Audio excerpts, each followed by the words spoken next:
UPSC ఆస్పిరెంట్స్కి సువర్ణ అవకాశం. UPSC classes LTX క్లాసెస్లో మీరు ఆఫ్లైన్ మరియు ఆన్లైన్ రెండింటిలో కూడా పొందొచ్చు. If you want proper offline classes, మన ఎల్టీఎక్స్ ఐఏఎస్ క్లాసెస్ వైజాగ్లో కొత్త బిల్డింగ్, మన ఓన్ బిల్డింగ్లో స్టార్ట్ అవుతున్నాయి. న్యూ బ్యాచెస్ 1 May 2025 నుండి వస్తున్నాయి. ఇది మీకు జాబ్ వచ్చేంత వరకు మీకు యాక్సెస్ ఉంటుంది. The best part is you have air condition class rooms, reading room facility, library, computer lab. All these ఫీచర్స్తో మన ప్రాపర్ ఆఫ్లైన్ క్లాసెస్ 1 May 2025 నుండి ప్రారంభమవుతున్నాయి. వినియోగించుకోండి. లేదు మేము వైజాగ్ వరకు రాలేము, ఇంట్లోంచే తీసుకుంటాం అనుకుంటే you can go for our UPSC infinity program. ఆన్లైన్లో తీసుకోవచ్చు. ఇందులో మీకు GS prelims cum mains, NCERT foundation, current affairs, CSAT, prelims test series, mains answer writing ఇవన్నీ మీకు ఆఫ్లైన్లో కూడా వస్తాయి. ఇది కేవలం 60,000 రూపాయలకే 5,000 పర్ మంత్ ఈఎంఐ ఆప్షన్తో లైఫ్ టైం వ్యాలిడిటీతో మీరు పొందవచ్చు. ఓకే, ఆన్లైన్ కావాలన్నా ఆన్లైన్ ఆప్షన్ ఉంది, ఆఫ్లైన్ కావాలంటే ఆఫ్లైన్ ఆప్షన్ ఉంది. You can choose both. And the best part is inaugural ఆఫర్లో భాగంగా ఆఫ్లైన్ తీసుకునే వాళ్ళకి ఆన్లైన్ ఫ్రీగా ఇస్తున్నాం. Online access is absolutely free as part of our inaugural offer. ఎవరైతే ఆఫ్లైన్ జాయిన్ అవుతారో ఆన్లైన్ యూపీఎస్సీ ఇన్ఫినిటీ మీకు లైఫ్ టైం వ్యాలిడిటీతో కంప్లీట్గా ఫ్రీగా ఇస్తున్నాము. ఆఫ్లైన్లో మీకు 19 బుక్స్ కూడా వస్తాయి. ఎగ్జామ్ కోసం కంప్లీట్ సిలబస్ కవర్ చేసేలాగా 19 బుక్స్ కూడా మీకు ఇవ్వడం అనేది జరుగుతుంది. So do make use of this opportunity. Take care, bye. ఏమైనా డౌట్స్ ఉంటే ఈ నెంబర్కి మీరు కాంటాక్ట్ చేయండి, వివరాలు తెలుసుకోండి. So today's editorial, battle for growth. Battle అంటే ఫైట్, యుద్ధం అన్నట్టు. దేనికోసం? గ్రోత్ కోసం జరుగుతున్న యుద్ధం. ఎకానమీని గ్రో చేయాలి, జీడిపి గ్రో అవ్వాలి అనే దానికోసం ఒక యుద్ధమే జరుగుతుంది అన్నట్టు చెప్తున్నాడు. Increase in government spending, private consumption bode well. Good thing ఏంటి? లేటెస్ట్ జీడిపి డేటా రిలీజ్ అయింది. సో ఈ డేటాలో గవర్నమెంట్ స్పెండింగ్ పెరిగిందనే విషయం మనకు కనిపిస్తోంది. అలాగే ప్రైవేట్ కన్జంప్షన్ పెరిగిందనేది కూడా మనకు కనిపిస్తోంది. సో గవర్నమెంట్ స్పెండింగ్ అంటే గవర్నమెంట్ ఇన్ఫ్రాస్ట్రక్చర్ కోసం, క్యాపిటల్ ఎక్స్పెండిచర్ అంటాం, అసెట్ క్రియేషన్ కోసం పెట్టే ఖర్చు, రోడ్లు, రైల్వేస్, ఇన్ఫ్రాస్ట్రక్చర్ కోసం గవర్నమెంట్ పెట్టే ఖర్చు పెరిగింది. అలాగే ప్రైవేట్ కన్జంప్షన్ అంటే అర్థం ఏంటమ్మా? House holds goods and services కోసం పెట్టే ఖర్చు మనకి ప్రైవేట్ కన్జంప్షన్. ఈ రెండు పెరిగాయి. ఈ రెండు పెరగడం అనేది ఒక గుడ్. బోర్డ్ వెల్ అంటే ఇది ఒక మంచి సూచన.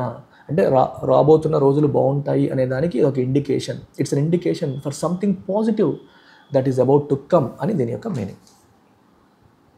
There was a significant uptick in India's economic trajectory in the December quarter of this financial year, registering a 6.2% real GDP growth compared with a low revised estimate of 5.6% in the previous quarter. There was a significant uptick in India's economic trajectory. India economic trajectory లో ఒక uptick వచ్చింది, అంటే పెరుగుదల వచ్చింది. In the December quarter of this financial year, ఈ financial ఇయర్లో December క్వార్టర్లో we can see some significant growth or uptick. Okay, ఈ ఫైనాన్షియల్ ఇయర్ Q3లో, థర్డ్ క్వార్టర్లో registering a 6.2% real GDP growth. 6.2% real GDP growth India register చేసింది. ఎప్పుడు? Q3లో. Real GDP అంటే ఏంటమ్మా? GDP which is adjusted for inflation, that is called real GDP. లేదా GDP calculated at constant prices, అంటే base year prices ప్రకారం calculate చేసే జీడిపిని రియల్ జీడిపి అంటాము. కరెంట్ ప్రైసెస్లో క్యాలిక్యులేట్ చేసే జీడిపిని మనం నామినల్ జీడిపి అని చెప్పేసి అంటాం. సో 6.2% జీడిపి గ్రోత్ మనకి Q3 FY25లో మనకి కనిపిస్తుంది. కంపేర్డ్ విత్ ఎ లో revised estimate of 5.6% in the previous quarter. Previous క్వార్టర్లో 5.6% ఉంది, కానీ ఈ క్వార్టర్లో, థర్డ్ క్వార్టర్లో మనకి Q2లో 5.4 దాన్ని రివైజ్ చేశారు, డేటా మారిందని చెప్పేసి. ఇప్పుడు 6.2% Q3లో వచ్చిందని చెప్పి మనకి చెప్తున్నారు. To be sure, this growth rate was the slowest since Q4 FY24.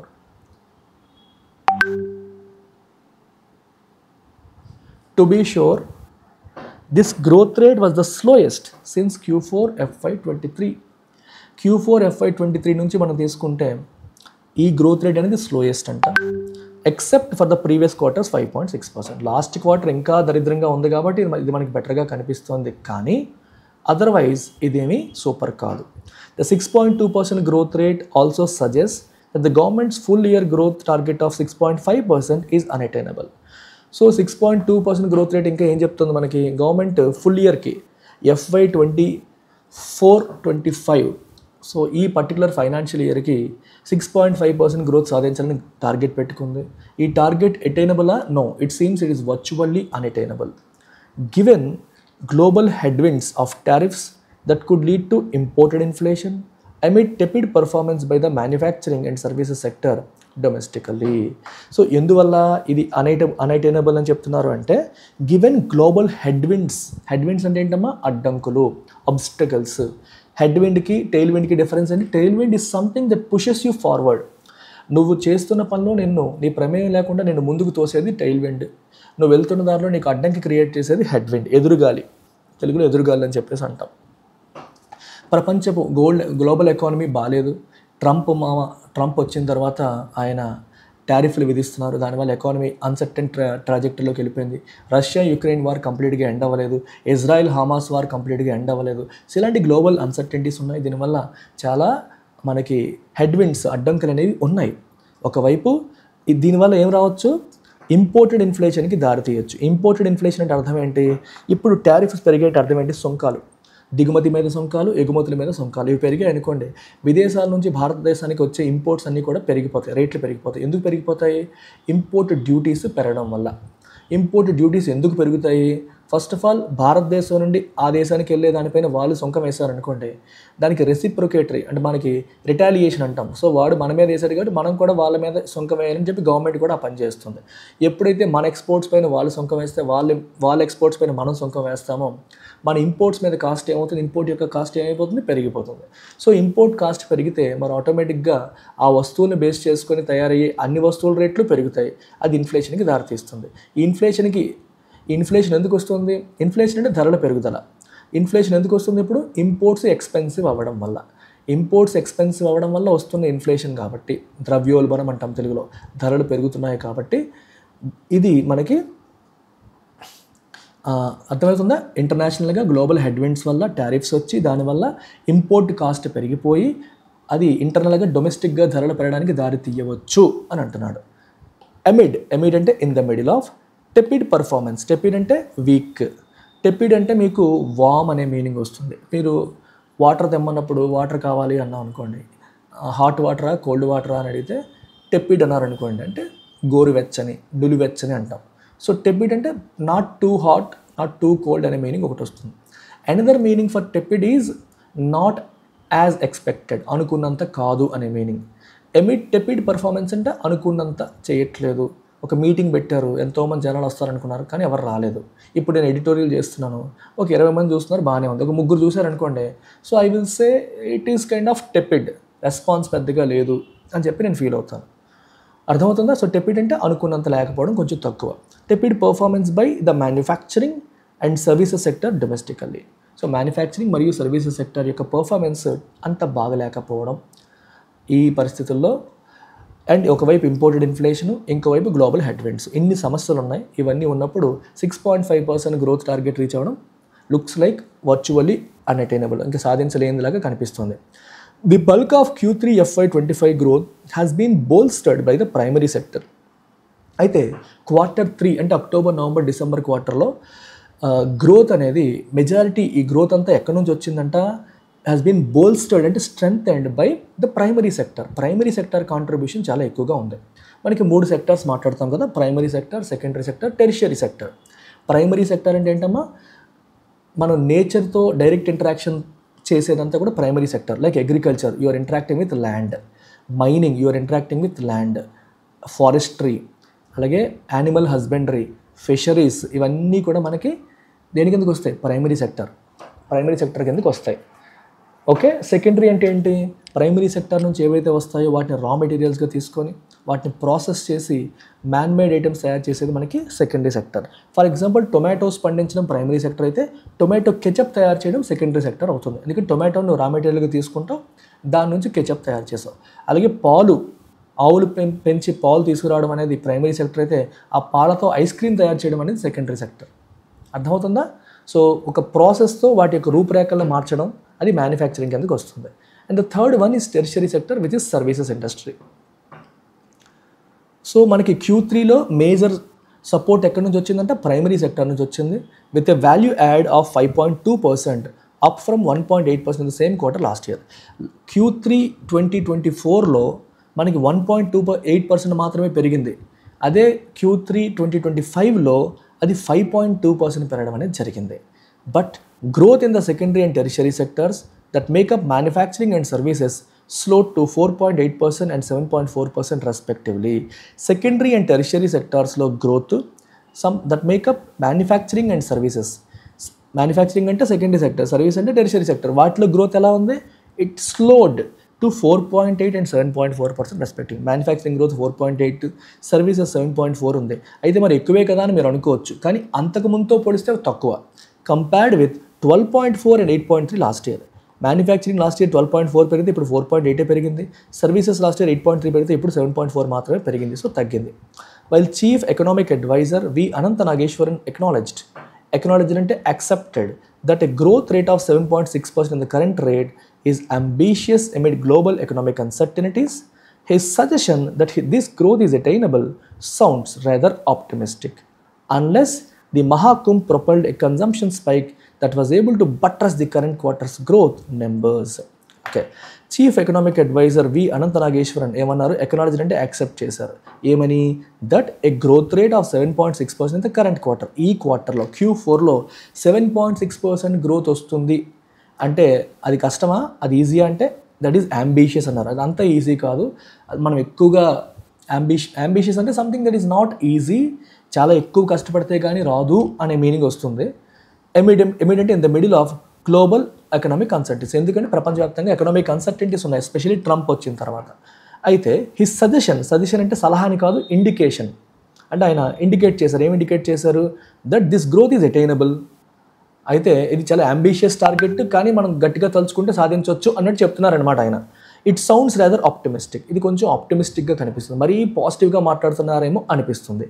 Unless the Maha Kumbh Mela జరిగింది, ప్రొపెల్డ్ ఏ కన్జంప్షన్ స్పైక్. మహాకుంభ మేళా వల్ల ఏం జరిగింది? ఎకానమీ ఒక్కసారిగా కదిలిపోయింది. దేశంలో 66 కోట్ల మంది, అంటే almost more than 1/3 of India's population visited Maha Kumbh Mela. 150 కోట్లలో 66 కోట్ల మంది వెళ్ళారు అంటే మనకి 1/3 కంటే ఎక్కువ పాపులేషన్ వెళ్ళారు. సో దీనివల్ల ఏం జరిగింది? అందరూ ట్రైన్లు ఎక్కారు, బస్సులు ఎక్కారు, కార్లు ఎక్కారు, రకరకాల వస్తువులు కొన్నారు. దీనివల్ల ఏమైంది? కన్జంప్షన్ అనేది విపరీతంగా పెరిగింది. సో మహాకుంభమేళా అనేది ప్రొపెల్ అంటే అది జరిగేలాగా చేయడం, యూ మేక్ సంథింగ్ హ్యాపీ అన్నట్టు అనమాట. సో కన్జంప్షన్ స్పైక్ అంటే పెరగడం. సో జనాలు 66 కోట్ల మంది విజిట్ చేసినట్టు వాళ్ళందరూ డబ్బులు ఖర్చు పెట్టినట్టే కదా. సో ఖర్చు పెడితే గుడ్స్ అండ్ సర్వీసెస్ కోసం వాళ్ళు ఖర్చు పెట్టినట్టే కదా. సో పెడితే మరి ఇది ఎకానమీని పుష్ చేస్తుందా చేయదా? ఖచ్చితంగా పుష్ చేస్తుంది. ఒకవేళ మహాకుంభమేళా నిజంగా కన్జంప్షన్ స్పైక్ని విపరీతంగా ప్రొపెల్ చేసేసి దానివల్ల సూపర్ డూపర్ పుష్ వస్తే మేబీ 7.6% ఈ క్వార్టర్లో అటైన్ చేయొచ్చు. అదర్వైజ్ అది అటైన్ చేసే నెంబర్ లాగా కనిపించట్లేదు. So that was able to బట్రెస్ అంటే strength and support current quarters growth numbers. Maha Kumbh Mela ఏమైనా సపోర్ట్ చేస్తే ఛాన్స్ ఉంది, కానీ otherwise it is difficult. India's manufacturing and services sectors remain vulnerable to global trade uncertainties. మన manufacturing sector తీసుకోండి, services తీసుకోండి, ఇవన్నీ కూడా గ్లోబల్ ట్రేడ్ అన్సర్టనిటీస్కి వల్నరబుల్ అంటే అర్థం ఏంటమ్మా? అక్కడ తుమ్మితే మనకి దగ్గు వస్తుంది, అలాంటి పరిస్థితి అనమాట. అంటే గ్లోబల్ ట్రేడ్ అన్సర్టన్ అయితే దానివల్ల మన మ్యానుఫ్యాక్చరింగ్ దెబ్బతినొచ్చు, అలాగే మన సర్వీసెస్ సెక్టర్ కూడా దెబ్బతినొచ్చు. వాళ్ళు సుంకాలు పెంచితే మనం ఆ పెరిగిన సుంకంతో పాటు మన ప్రొడక్ట్ కాంపిటేటివ్నెస్ కోల్పోవచ్చు, అనుకున్నందుకు మనం బిజినెస్ చేయలేకపోయే పరిస్థితులు కూడా వస్తాయి. Such as the USS 25% import tariff on steel and an equal percentage proposed on pharmaceuticals. America steel పైన 25% టారిఫ్ విధించింది. సో ఇండియన్ స్టీల్ ₹100 అయితే అది ₹125 అవుతుంది. అమెరికా వెళ్ళేసరికి 25% టారిఫ్ పడుతుంది. అదే మనకి అట్ ద సేమ్ టైం ఇంకా ఏం చెప్తున్నారమ్మా?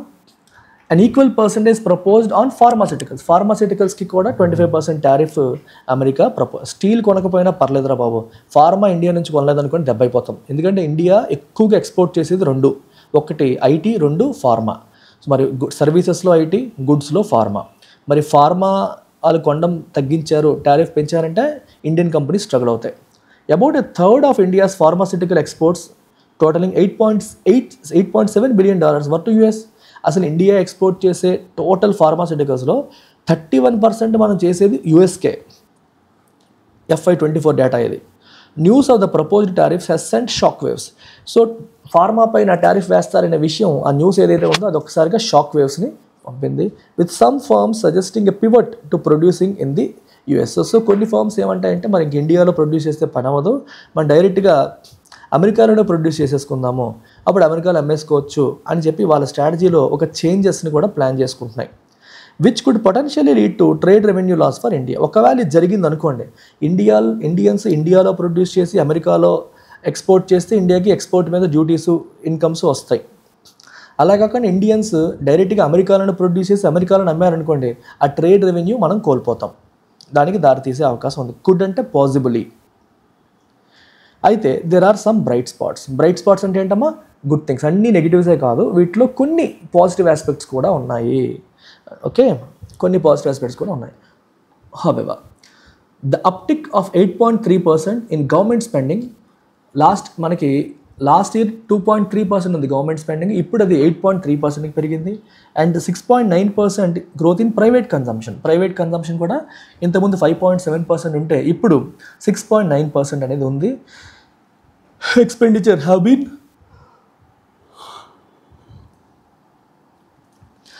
bolstered by a moderation in inflation. So ఈ రెండు పాజిటివ్స్. ఒకవైపు ఏంటంటే మనకి గవర్నమెంట్ స్పెండింగ్ పెరిగింది, ప్రైవేట్ కన్జంప్షన్ పెరిగింది.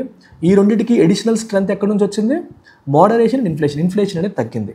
సో 3 పాజిటివ్ ఆస్పెక్ట్స్ ఇక్కడ మాట్లాడాం. ఇన్ఫ్లేషన్ తగ్గడము, అలాగే గవర్నమెంట్ స్పెండింగ్ అనేది పెరగడము, at the same time and the same private కన్జంప్షన్లో కూడా గ్రోత్ అనేది రావడం. The RBI has projected inflation to average 4.8% in FY25. So RBI ఏం ప్రొజెక్ట్ చేసింది,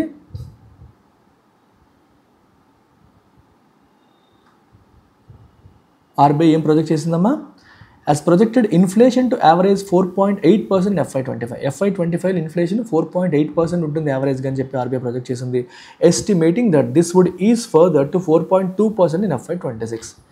FY26లో అది 4.2%కి తగ్గుతుంది అని చెప్పి RBI ఎస్టిమేట్ చేస్తుంది. ఇన్ఫ్లేషన్ ఆల్రెడీ ఇప్పుడున్న దానికంటే తక్కువ ఉంటుంది, ఆ నెక్స్ట్ ఇయర్ ఇంకా తక్కువ ఉంటుంది అని చెప్తుంది. సో మనకి టార్గెట్ ఏంటంటే 4 ± 2%.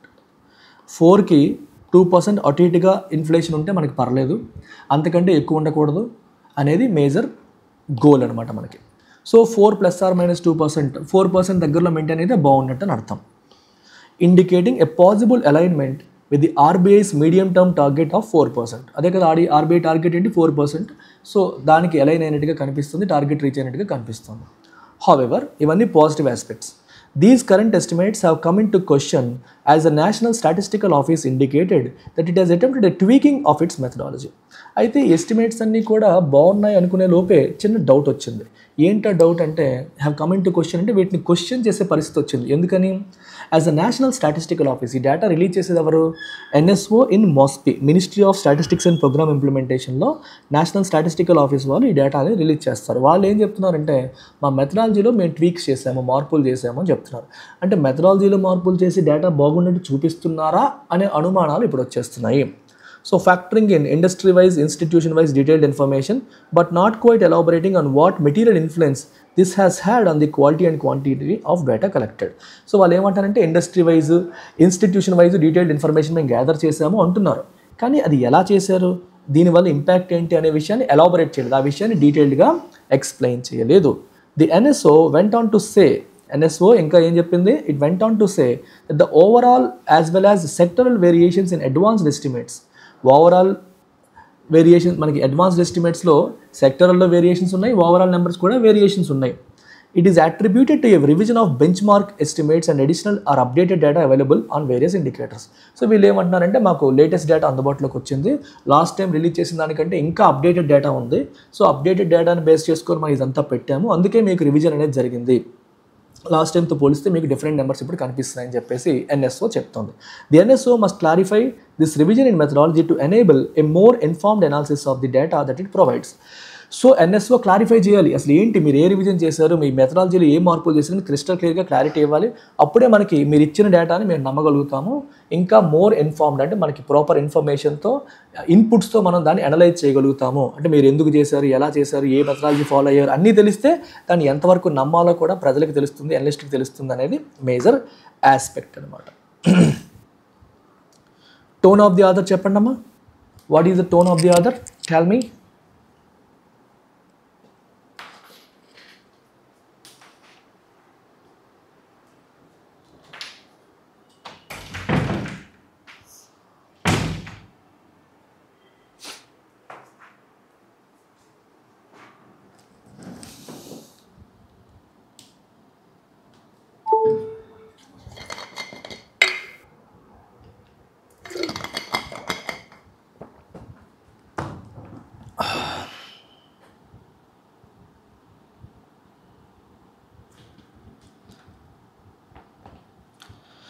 టోన్ ఆఫ్ ది ఆథర్ ఏంటి? Is it optimistic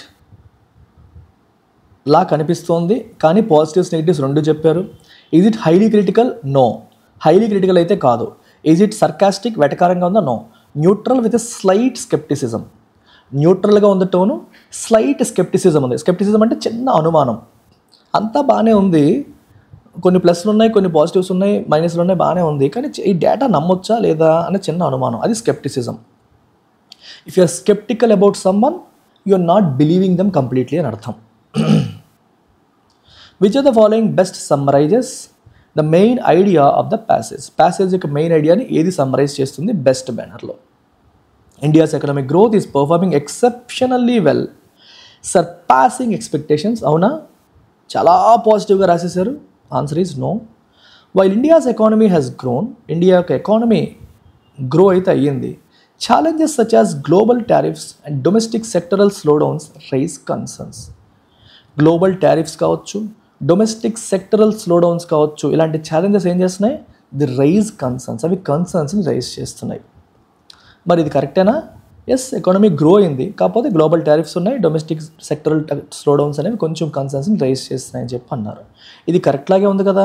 yes. Successfully achieved, ఇది పాజిటివ్గా ఉంది. Service sector is the only contributor? No, అలా ఏమీ లేదు. Based on the passage which are the following can be inferred? ప్యాసేజ్ని బట్టి మనం ఏమి ఇన్ఫర్ చేయొచ్చు? Based on the passage which of the following can be inferred? చెప్పండి, ఏం ఇన్ఫర్ చేయొచ్చు మనం based on this passage? The government will definitely revise it GDP estimates target downward. అవునా? ఖచ్చితంగా జీడిపి గ్రోత్ టార్గెట్ని డౌన్వర్డ్ రివిజన్ చేస్తుందని expect చేయొచ్చా, infer చేయొచ్చా? Primary sector played a crucial role in economic growth this quarter. ఇది క్లియర్గా కనిపిస్తుంది కదా, ప్రైమరీ సెక్టార్ అనేది ఇంపార్టెంట్ రోల్ ప్లే చేసింది.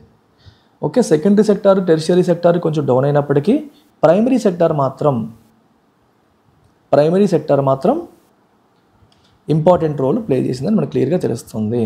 RBI is likely to increase inflation rates. RBI inflation rates ఎలా పెంచుతుంది? ఆర్బీఐ ఎందుకు పెంచుతుంది? ప్రైవేట్ కన్జంప్షన్ తగ్గుతుంది అన్నాడు, ఎలా తగ్గుతుంది మనకేం తెలియదు. Which assumption underlies argument about the impact of US tariffs on India's economy? India economy పైన యూఎస్ టారిఫ్స్ యొక్క ఇంపాక్ట్ ఎలా ఉండబోతోంది?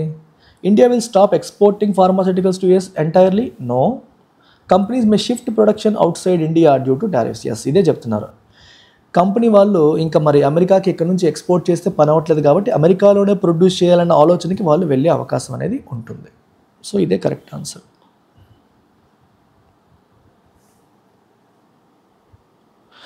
Which of the following is explicitly mentioned in the passage? ప్యాసేజ్లో క్లియర్గా ఓపెన్గా మెన్షన్ చేసింది ఏంటి? India's growth rate was significantly affected by Mahakumbh వల్ల సిగ్నిఫికెంట్గా growth effect అయ్యిందా?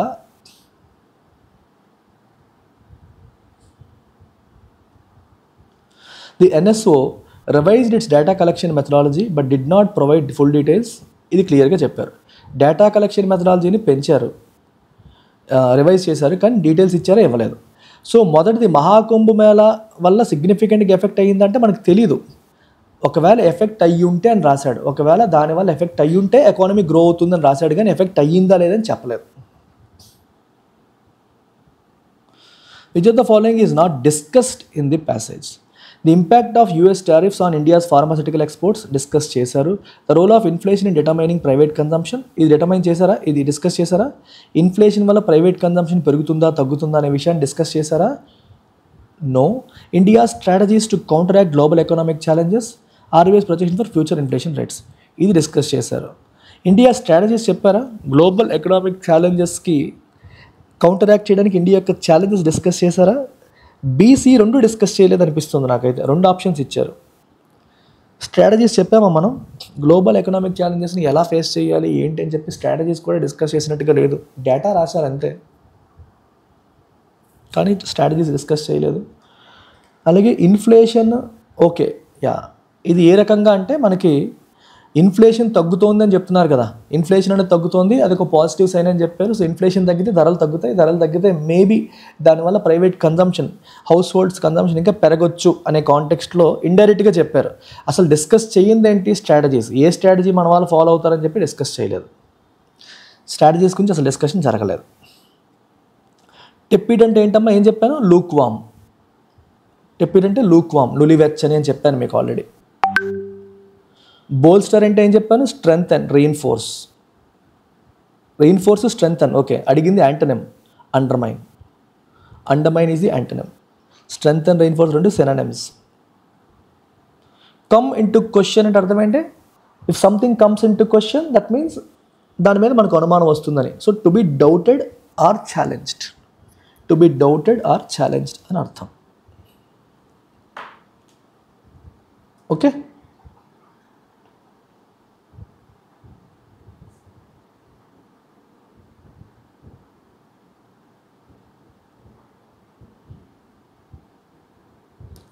to be doubted or challenged.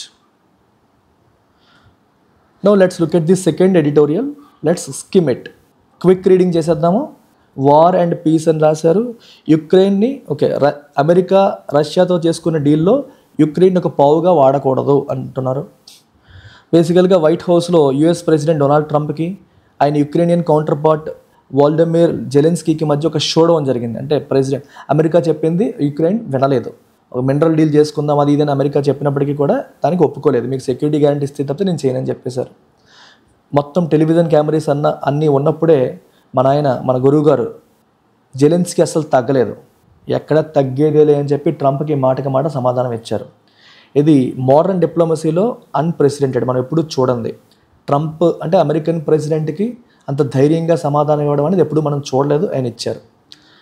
Mister Zelensky who was to sign an agreement on minerals and discuss, అదే చెప్పాను, minerals విషయంలో agreement sign చేయాలి, ట్రంప్తో పీస్ ప్లాన్ని discuss చేయడానికి ఆయన వెళ్ళారు. సో ఈ విజిట్ అనేది బోత్ హ్యూమిలియేటింగ్ అండ్ డిజాస్ట్రస్, అంటే అవమానించేలాగా ఉంది, అండ్ ఈ విజిట్ కూడా కంప్లీట్గా ఫెయిల్ అయ్యింది, డిజాస్ట్రస్ అని చెప్పొచ్చు. ఎందుకు హ్యూమిలియేటింగ్ అంటే Zelensky's apparent questioning of US vice president JD Vance's push for diplomacy triggered a spiralling spat. So JD Vance diplomacy కోసం పుష్ చేస్తున్నప్పుడు ఈయన క్వశ్చన్ చేశారు. క్వశ్చన్ చేసినప్పుడు అది ఒక స్పాట్ అంటే ఒక చిన్న గొడవకి దారితీసింది. స్పైరల్ అంటే పెరిగిపోవడం. దానివల్ల ట్రంప్ వచ్చేసి యుక్రెయిన్ ఈ వార్ గెలవట్లేదు అండ్ జెలెన్స్కీ యూఎస్కి అసలు గ్రేట్ఫుల్గా ఉండట్లేదు, మేము ఎంత సహాయం చేసినా మీరు మా పట్ల కృతజ్ఞత చూపించట్లేదు అని చెప్పేసి ట్రంప్ మొహం మీద అనేశారు. ఇది ఎందుకు డిజాస్టర్స్ అంటే ట్రంప్ జెలెన్స్కీకి ఏం చెప్పారు, టేక్ ద డీల్, మేము ఇచ్చిన డీల్ తీసుకోండి, ఓకే ఆర్ వీఆర్ అవుట్ అని అన్నారు. అంటే రష్యాతో నెగోషియేషన్ విషయంలో మేమైతే డీల్ చెప్తున్నామో అది తీసుకోండి, లేకపోతే మేము అసలు సపోర్ట్ చేయమని చెప్పి ట్రంప్ బెదిరించేశారు. సో అందువల్ల అది డిజాస్టర్స్ అయింది. సో యూఎస్ నుంచి ఇకపై యుక్రెయిన్కి ఎటువంటి సపోర్ట్ ఉండదు, యూఎస్ చెప్పిన మాట వినకపోతే అనే విషయం తెలుస్తుంది. ఇది ఒక రకంగా థ్రెట్, అంటే యూఎస్ ఇంకా వెపన్స్ సప్లై కీవ్కి ఇవ్వదు, అంటే యుక్రెయిన్కి వెపన్స్ సప్లై చేయదు అని అర్థం. In fact which is struggling to slow down and advancing Russia రోజు రోజుకి మీదకి వచ్చేస్తుంది, దాన్ని ఆపడానికి ఆపసోపాలు పడుతోంది యుక్రెయిన్. ఇప్పుడు అమెరికా సపోర్ట్ లేకపోతే రష్యాని ఎదుర్కోగలదా అంటే ఎదుర్కోలేదు, కానీ అందుకే ఇప్పుడు అమెరికా బెదిరిస్తోంది, మేము ఇంకా వెపన్ సప్లై ఆపేస్తామని చెప్పి బెదిరిస్తోంది. ట్రంప్ ఏమన్నారంటే అమెరికాని డిస్రెస్పెక్ట్ చేశారు, ఓకే తన యొక్క ఆఫీస్లో అమెరికా యొక్క ఓవల్ ఆఫీస్లో అమెరికాని డిస్రెస్పెక్ట్ చేశాడు జెలెన్స్కీ అని చెప్పి ట్రంప్ అన్నారు. And that he can come back when he is ready for piece, మీరు శాంతి కావాలనుకున్నప్పుడు మళ్ళీ మీరు రావచ్చు అని చెప్పారు. సో ఒక రకంగా యుక్రెయిన్తో అమెరికా రిలేషన్స్ బ్రేక్ డౌన్ అయ్యే విషయం మనకు తెలుస్తుంది. దిస్ అన్లెస్ రివర్స్డ్, ఇది ఒకవేళ రివర్స్ చేయకపోతే కుడ్ ప్రూవ్ కాస్ట్, ఇది యుక్రెయిన్కి నష్టం కలిగించవచ్చు at a time when it needs the support of all its allies. అందరి అలైస్ యొక్క సపోర్ట్ కావాలి యుక్రెయిన్కి ఈ టైంలో ఎవరితో సున్నం పెట్టుకున్నా యుక్రెయిన్కి మంచి కాదు, చెడు ఎక్కువ జరిగే అవకాశం ఉంది. యుక్రెయిన్ యొక్క ట్రాజడీ ఏంటంటే it became a pan. So powerful Russia మరియు యుఎస్ డామినేటెడ్ నార్త్ అట్లాంటిక్ నేటోకి రష్యాకి మధ్య జరుగుతున్న యుద్ధంలో ఈ గేమ్లో యుక్రెయిన్ అనేది ఒక పావుగా మారిపోయింది. పావుగా మారిపోయింది. ఇన్ఫ్యాక్ట్ ఈ నేటోలోనే యుక్రెయిన్ జాయిన్ అవ్వాలని కూడా అనుకుంది. జో బైడెన్ అమెరికన్ ప్రెసిడెంట్గా ఉన్నప్పుడు యుక్రెయిన్కి సపోర్ట్ చేస్తానని చెప్పి ఆయన ప్రామిస్ చేశారు. ఎంత కాలం అవసరమైతే అంతకాలం నేను ప్రామిస్ చేస్తానని చెప్పారు. సో వెపన్స్ ఇచ్చారు, ట్రైనింగ్ ఇచ్చారు, యూరోప్, యూఎస్ అన్నీ కూడా సపోర్ట్ చేశాయి. దానివల్ల ఇప్పటి వరకు రష్యాని ఎదుర్కోగలిగింది యుక్రెయిన్. ఇప్పుడు ప్రాబ్లం ఏంటి? ఆ సపోర్ట్తో కూడా యుక్రెయిన్కి విజయం వైపు ఏమైనా దారి ఉందంటే లేదు. ఇన్ని దేశాలు సపోర్ట్ చేసినప్పటికీ కూడా యుక్రెయిన్ గెలుస్తుందంటే గెలవదు. And the return of Mr Trump మళ్ళీ ప్రెసిడెంట్గా వచ్చారు అమెరికాలో. ఈయన ఏమన్నారంటే వార్ని మొత్తం షట్ డౌన్ చేస్తాను, రష్యాతో మేము డైరెక్ట్గా మాట్లాడి ఇష్యూ రీసెట్ చేస్తానని చెప్పేసి ఆయన అన్నారు. Has meant the end of as long as it takes policy. ఒక బైడెన్ ఏమన్నారు, ఎన్నాళ్ళు అవసరమైతే అన్నాళ్ళు సపోర్ట్ చేస్తామన్నారు. కానీ ట్రంప్ అదేం లేదు, యుద్ధాన్ని ఆపేస్తారని చెప్పి అంటున్నారు. సో ఎన్నాళ్ళు అవసరమైతే అన్నాళ్ళు సపోర్ట్ చేస్తారనే పాలసీ ఎండ్ అయిపోయినట్టే లెక్క. సో ట్రంప్ ఎలా కనిపిస్తున్నారంటే he seems determine to make deal with రష్యాతో డీల్ చేద్దాం అన్న డిటర్మినేషన్తో కనిపిస్తున్నారు. యుక్రెయిన్కి ఏం కావాలి? సెక్యూరిటీ గ్యారంటీస్ కావాలి. మీరు ఏదైనా చేసుకోండి, కానీ మా మీద రష్యా రాకుండా మాకు సెక్యూరిటీ గ్యారంటీ ఇవ్వాలని చెప్పి యుక్రెయిన్ కోరుకుంటుంది. వాషింగ్టన్ ఇవ్వడానికి సిద్ధంగా లేదు, అంటే యుఎస్ అది ఇవ్వడానికి సిద్ధంగా లేదు. సో ఇది మెయిన్ రీజన్ ఫర్ రిఫ్ట్ అంటే గ్యాప్, ఇద్దరి మధ్య గ్యాప్ పెరిగిపోవడానికి ఇది మెయిన్ రీజన్. సో ఓవల్ ఆఫీస్లో జరిగిన స్పాట్ గొడవ తర్వాత జెలెన్స్కీ లండన్లో యూకే వాళ్ళు అతన్ని ఇన్వైట్ చేశారు, వెల్కమ్ చేయడం అనేది కూడా జరిగింది. ఏదైనా సరే అమెరికా సపోర్ట్ చేయకపోతే మీకు యూరోప్ సపోర్ట్ చేస్తుంది, we will do the heavy lifting అని చెప్పేసి యూకేలో ఆయనకి సపోర్ట్ అనేది లభించింది. అయితే he also emphasise that for any European plan to succeed it must have strong US backing. America European plan success అవ్వాలంటే దానికి అమెరికా బ్యాకింగ్ కూడా ఉండాలని కూడా ఆయన చెప్పారు. కాబట్టి యుక్రెయిన్ అండ్ యూరోప్ అమెరికాతో ట్రంప్ అడ్మినిస్ట్రేషన్తో కలిసి పార్టిసిపేట్ చేయాలి రష్యాతో. సో ట్రంప్తో మాట్లాడి ట్రంప్ని కూల్ డౌన్ చేసి రష్యాతో జరిగే నెగోషియేషన్స్లో వీళ్ళు కూడా పార్టిసిపేట్ చేయాలి. ఒకవేళ America which until 2 months ago was Ukraine's greatest supporter అబాండెన్స్కి ఒకవేళ అమెరికా యుక్రెయిన్ వదిలేసింది అనుకోండి, దానివల్ల ఏమవుతుంది? అమెరికా యొక్క reputation as a global power దెబ్బతింటుంది. అమెరికా కూడా ఏం చేయాలి? యుక్రెయిన్ యొక్క సెక్యూరిటీ కన్సర్న్స్ని అర్థం చేసుకోవాలి, వాటిని అడ్రస్ చేయాలి. అప్పుడే రష్యాతో ఫైనల్ అగ్రిమెంట్ చేసుకోవాలి. రష్యాతో అగ్రిమెంట్ చేసుకున్నప్పుడు యుక్రెయిన్ పైన మీరు దాడి చేయరు అన్నట్టుగా ప్రొటెక్షన్ తీసుకోవాలి, గ్యారంటీస్ తీసుకోవాలి. ఓకే, అలా యుద్ధాన్ని ఎండ్ చేయాలి, యూరోప్లో లాస్టింగ్ పీస్, పర్మనెంట్ పీస్ని తీసుకురావాలి అని చెప్పడం జరిగింది. ఓకే, క్విక్గా మనం ఉన్నదాన్ని సమ్మరైజ్ చేసేసాము, క్విక్ రీడింగ్ అనేది చేసేసాము. సో ఇప్పుడు దీన్ని బేస్ చేసుకొని you try to answer 2 questions. Tone of the passage ఏంటి? ఎలా ఉంది tone? The tone is critical and concerned. క్రిటికల్గా ఉంది అంటే అమెరికా అప్రోచ్ని తప్పుపడుతోంది కదా, అమెరికా అప్రోచ్ని. అలాగే జెలెన్స్కీ కూడా కొంచెం తొందరపడ్డాడేమో, ట్రంప్ విషయంలో కోప్పడ్డాడేమో అన్నట్టుగా నెగిటివ్ టోన్లోనే మనకు వెళ్తుంది. Which of the following best captures the main idea of the passage? ఇది మీరు ఆన్సర్ చేయండి.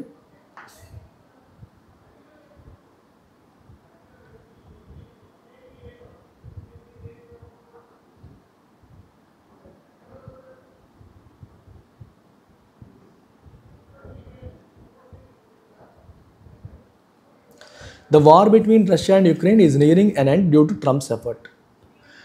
రష్యా యుక్రెయిన్ మధ్య వారు ఎండ్కి వస్తుంది, ఎందువల్ల? ట్రంప్ యొక్క ఎఫర్ట్స్ వల్ల అని మనం చెప్పొచ్చు. అవునా అని మీరు చెప్పారు, నేను చెప్పలేదు. నో, ట్రంప్ ఎఫర్ట్ వల్ల అది ఎండ్ అవుతుంది, ఎండ్ అవ్వట్లేదు. The US should not abandon Ukraine while negotiating a deal with Russia. ఇది కరెక్ట్ ఆన్సర్. రష్యాతో డీల్ నెగోషియేట్ చేసేటప్పుడు యుక్రెయిన్ని వదిలేయకూడదు అనేది మెయిన్ పాయింట్. యుక్రెయిన్ వదిలేసి మీరు డీల్ చేసుకోకూడదు అనేది మేజర్ పాయింట్ ఇక్కడ. Right, answer is a.